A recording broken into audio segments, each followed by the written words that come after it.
Hi all, ಎಲ್ರಿಗೂ ನಮಸ್ಕಾರ. Welcome back to Teju kitchen and vlogs. ಎಲ್ಲರೂ ಹೇಗಿದ್ದೀರಾ? ಐ ಹೋಪ್ ಎಲ್ಲರೂ ಕೂಡ ಚೆನ್ನಾಗಿದ್ದೀರಾ ಅಂತ ತಿಳ್ಕೊತ ಈ ವಿಡಿಯೋನ ಸ್ಟಾರ್ಟ್ ಮಾಡ್ತಾ ಇದ್ದೀನಿ. ಇವತ್ತು ನಾನು ನಿಮಗೆ ಒಂದು ಸ್ಪೆಷಲ್ ರೆಸಿಪಿನ ತೋರಿಸ್ತಾ ಇದ್ದೀನಿ. ಅದು ಯಾವುದಪ್ಪ ಅಂದರೆ ಬೇಬಿಕಾರ್ನ್ 65. ಇದನ್ನು ತುಂಬಾ ಸಿಂಪಲ್ಲಾಗಿ ಈಸಿಯಾಗಿ ಮನೇಲೇ ಹೇಗೆ ಮಾಡ್ಕೊಳ್ಳೋದು ಅಂತ ನಾನು ಈ ವಿಡಿಯೋದಲ್ಲಿ ನಿಮಗೆ ತೋರಿಸ್ಕೊಡ್ತೀನಿ. ಇದಕ್ಕೆ ಏನೇನು ಇಂಗ್ರೀಡಿಯೆಂಟ್ಸ್ ಬೇಕು ಅಂತ ಹೇಳ್ತಾ ಹೋಗ್ತೀನಿ, ಬನ್ನಿ. ಮೊದಲಿಗೆ ನಾನಿಲ್ಲಿ ಬೇಬಿಕಾರ್ನ್ನ ತೊಗೊಂಡಿದ್ದೀನಿ. ಇದನ್ನು ಚಿಕ್ಕದಾಗಿ ಕಟ್ ಮಾಡ್ಕೋಬೇಕು. ನೀವು ಯಾವ ರೀತಿನಾದರೂ ಕಟ್ ಮಾಡ್ಕೋಬೋದು, ಬಟ್ ಈ ರೀತಿ ಕಟ್ ಮಾಡಿಕೊಂಡ್ರೆ ನನಗಿಷ್ಟ ಮತ್ತು ಚೆನ್ನಾಗಿರುತ್ತೆ ಅಂತ ನಾನು ಈ ರೀತಿ ಶೇಪಲ್ಲಿ ನಾನು ಕಟ್ ಮಾಡ್ಕೊತಾ ಇದ್ದೀನಿ.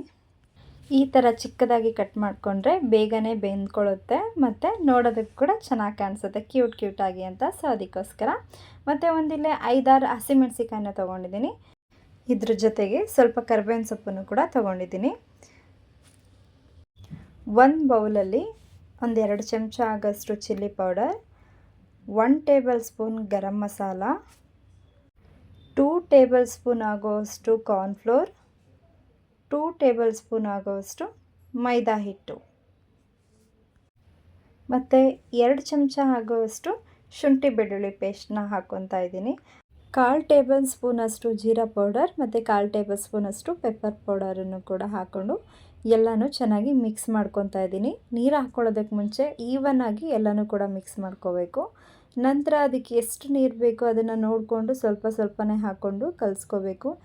ತುಂಬ ತೆಳುವಾದ್ರೂ ಕೂಡ ನೀಟಾಗಿ ಕೋಟಿಂಗ್ ಬರಲ್ಲ.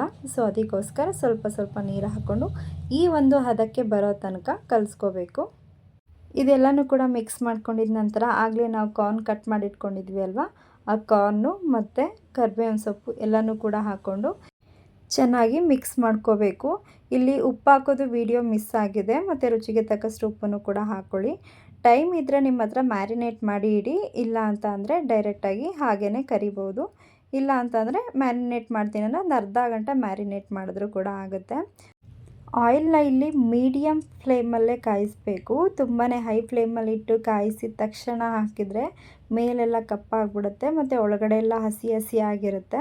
ಸೊ ಮೀಡಿಯಮ್ ಫ್ಲೇಮಲ್ಲಿಟ್ಟು ಎಣ್ಣೆಲ್ಲ ಕಾದ ನಂತರ ನಿಧಾನವಾಗಿ ಒಂದೊಂದೇ ಕಾರ್ನ್ನ ಹಾಕ್ಕೊಂಡು ಚೆನ್ನಾಗಿ ಬೇಯಿಸ್ಕೋಬೇಕು. ಈ ಕಾರ್ನ್ 65 ಅಂತೂ ಎಲ್ರಿಗೂ ಕೂಡ ಫೇವ್ರೇಟೇ ಆಗಿಬಿಡುತ್ತೆ, ಯಾಕಂದರೆ ಅಷ್ಟು ಟೇಸ್ಟಿಯಾಗಿರುತ್ತೆ. ನಿಮ್ಮ ಹತ್ರ ಅರ್ಧ ಗಂಟೆ ಟೈಮ್ ಇದ್ದರೆ ಸಾಕು, ಅಷ್ಟು ಬೇಗನೆ ರೆಡಿ ಆಗುತ್ತೆ. ಯಾಕಂದರೆ ಅಷ್ಟು ಈಸಿಯಾಗಿ ಮತ್ತು ಮನೇಲೇ ಇರೋವಂಥ ಇಂಗ್ರೀಡಿಯೆಂಟ್ಸ್ನ ಬಳಸ್ಕೊಂಡು ಹಾಕ್ಬೋದು. ನಾನಿಲ್ಲಿ ಹಸಿಮೆಣಸಿಕಾಯಿನ ಹಾಗೆ ಲಾಸ್ಟಲ್ಲಿ ಸೇರಿಸ್ಕೊತಾ ಇದ್ದೀನಿ, ಯಾಕಂದರೆ ಮಧ್ಯೆ ಸಿಕ್ಕಿದ್ರೆ ತುಂಬಾ ಚೆನ್ನಾಗಿರುತ್ತೆ. ಸೊ ಅದಕ್ಕೋಸ್ಕರ ಒಂದು 4-5 ಹಸಿಮೆಣಸಿಕಾಯಿನೂ ಕೂಡ ಹಾಕ್ಕೊಂಡು ಚೆನ್ನಾಗಿ ಫ್ರೈ ಮಾಡ್ಕೋತಾ ಇದ್ದೀನಿ. ಸೊ ನೋಡ್ತಾ ಇರ್ಬೋದು, ಫೈನಲಿ ಬೇಬಿಕಾರ್ನ್ 65 ರೆಡಿ. ಇದಂತೂ ಬೆಸ್ಟ್ ಈವ್ನಿಂಗ್ ಸ್ನ್ಯಾಕ್ಸ್ ಅಂತಲೇ ಹೇಳ್ಬೋದು. ಮಕ್ಕಳಿಗೂ ಕೂಡ ತುಂಬಾ ಇಷ್ಟ ಆಗುತ್ತೆ, ಅದಲ್ಲದೆ ದೊಡ್ಡವರಿಗೂ ಕೂಡ ಇಷ್ಟ ಆಗುತ್ತೆ. ಯಾರು ಔಟ್ಸೈಡ್ ಫುಡ್ಡನ್ನು ಇಷ್ಟಪಡಲ್ವೋ ಅವರೇ ಮನೇಲಿ ತುಂಬಾ ಸಿಂಪಲ್ಲಾಗಿ ಕಡಿಮೆ ಇಂಗ್ರೀಡಿಯೆಂಟ್ಸಲ್ಲಿ ಬೇಗನೆ ಮಾಡ್ಕೋಬೋದು. ಐ ಹೋಪ್ ನಿಮಗೆ ಈ ವಿಡಿಯೋ ಇಷ್ಟ ಆಗಿದರೆ ಪ್ಲೀಸ್ ಒಂದು ಲೈಕ್ ಮಾಡಿ, ಶೇರ್ ಮಾಡಿ ಹಾಗೂ ಕಮೆಂಟ್ ಮಾಡೋದನ್ನು ಮರಿಬೇಡಿ. ನೀವು ಕೂಡ ಮನೇಲಿ ಟ್ರೈ ಮಾಡಿ ಹೇಗೆ ಬಂತು ಅಂತ ನನಗೆ ಕಮೆಂಟ್ ಸೆಕ್ಷನಲ್ಲಿ ತಿಳಿಸಿ.